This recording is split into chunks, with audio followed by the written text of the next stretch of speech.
All right, viewers. This in fact is the ongoing session where the One Nation, One Election has been presented in the House while the discussions took place.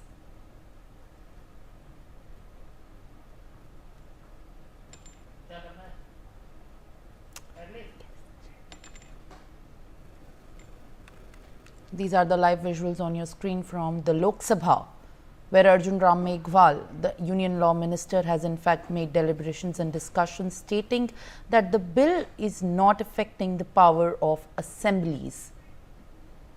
As Law Mantri tables the contentious bill in the House, the opposition hits out on the ongoing discussions while the bill focusing on the simultaneous elections in one go was presented.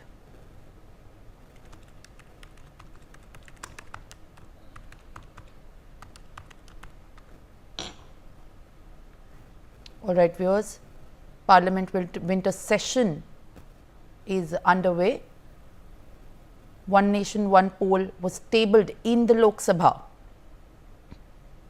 where the DMK member of the Parliament, T.R. Balu, opposed the amendment.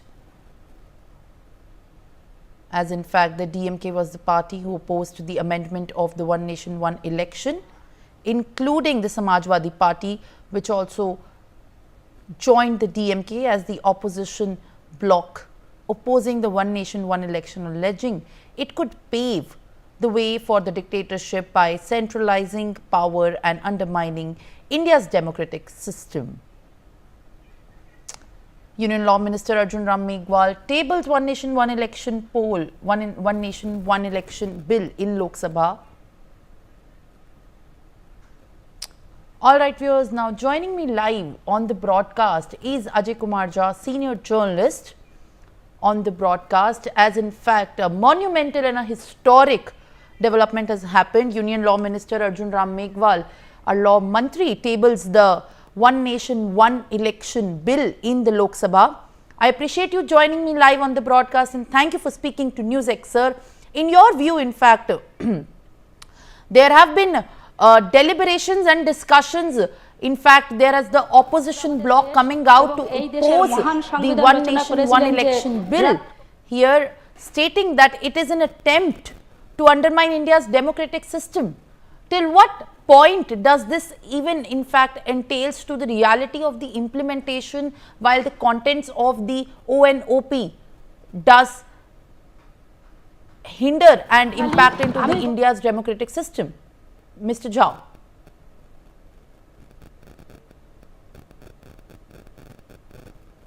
And that if there is any argument being raised that it is going to undermine India's democracy, no way it is going to undermine India's democracy. What way? I can't understand. This is habitual reactions coming from opposition every time, or whatever government does or whatever government takes up, as if it is going against the democratic values, democratic norms. And so far as the dictatorship is concerned, this is not only concerned or related only with the central government. It also lies equally on the state governments. So we will have to see any government anywhere, if it is working and the dictatorship cannot be imputed upon central government only. It is upon the it can equally be squared upon state governments also. But that was another case. Here, I would like to say that One Nation, One Election, this is a new phrase, no doubt, but this is how the Indian democracy has started with 1951-52 first elections, 267, 4 elections were had gone down the line, and the same thing was being adopted. State elections, union government elections, Lok Sabha elections, they were held together, and then democracy was all right. And this time only, when this is going to be implemented, if passed, how is it going to affect India's democratic fabric? No, I can't understand. There has to be some reason. People will be casting their vote for state elections in their keeping in view with the realities of state politics. They have done it even now, even recently. They have done the same way. Look at how things have gone in Haryana and in some other states also. In a distance of, say, 3 to 4 months, it has happened in around at least 3 to 4 states. For example, Maharashtra, you take example of Jharkhand and all this. Central government Lok Sabha elections had come out with a different result in comparison to what we saw in the state elections. So these things are just only for the sake of opposing. One can oppose state government, central government's any move, or BJP's any move. I'm not here standing in behalf of BJP, but this is a general perception. Anybody would have to everybody would have to be explained about it, how, in which way it is going to be undemocratic and dictatorial.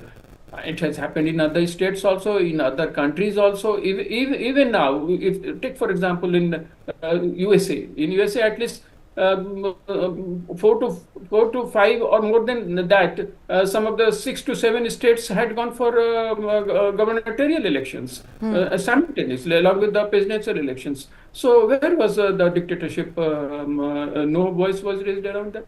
So I think it has no merit. And one election, it has a lot of merit in a sense that the expenditure which it incurs while conducting elections, that will be considerably lessened. And where will it go? It will come to the benefit of the people at large. And how do you view this demand by the Union Law Minister to send this bill to the JPC? That can be done anytime. It is their prerogative, that they can do. But so far as all right, Mr. Jha, I'll request you to kindly stay on with us on the broadcast while I take a moment to in fact go into the live proceedings that are happening in the